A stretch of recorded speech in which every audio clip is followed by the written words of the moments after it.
എല്ലാവർക്കും നമസ്കാരം. ഞാൻ ഡോക്ടർ രാഖി അഷ്ടമന. ഇന്ന് നമ്മൾ ഈസി യോഗയുടെ അഞ്ചാമത്തേതായ പാർശ്വ ത്രികോണാസനമാണ് ചെയ്യുന്നത്. ഇത് ചെയ്യുന്നതിനായിട്ട് വീഡിയോയിൽ കാണുന്നത് പോലെ ഇടത് കാല് ചെരിച്ചു വെക്കുക. അതിനുശേഷം വലത് കൈ മുകളിലേക്ക് ഉയർത്തി ശ്വാസം ഉള്ളിലേക്ക് എടുത്തുകൊണ്ട് ചെവിയോട് ചേർക്കുക.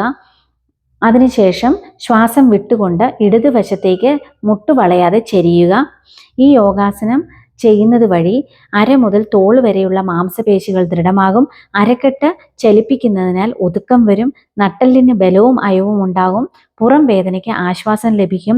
പ്രത്യുൽപാദന അവയവങ്ങളെ പുഷ്ടിപ്പെടുത്തും. അന്നനാളത്തിലെ പേശികൾക്ക് ഉത്തമമായ ഈ ആസനം വേദനയോടെയുള്ള ശോധന പ്രക്രിയയെ സുഗമമാക്കും. അതിനുശേഷം ശ്വാസം ഉള്ളിലേക്ക് എടുത്തുകൊണ്ട് നേരെ വരിക. ശ്വാസം വിട്ടുകൊണ്ട് കൈകൾ പൂർവ്വസ്ഥിതിയിലാക്കുക. അതിനുശേഷം കാലുകൾ നേരെ വെച്ച് വിശ്രമിക്കുക. ഈ യോഗാസനം തന്നെ മറുവശത്തേക്കും ചെയ്യുക.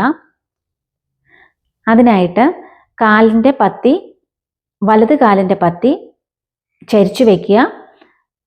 അതിനുശേഷം ഇടത് കൈ ശ്വാസം ഉള്ളിലേക്ക് എടുത്തുകൊണ്ട് മുകളിലേക്ക് ഉയർത്തി ചെവിയോട് ചേർക്കുക. ശ്വാസം വിട്ടുകൊണ്ട് വലതുവശത്തേക്ക് ചെരിയുക. ഈ അവസ്ഥയിൽ നിന്നുകൊണ്ട് 10 പ്രാവശ്യം ശ്വാസം എടുക്കുകയും വിടുകയും ചെയ്യുക. അതിനുശേഷം ശ്വാസം ഉള്ളിലേക്കെടുത്ത് നേരെ വരിക.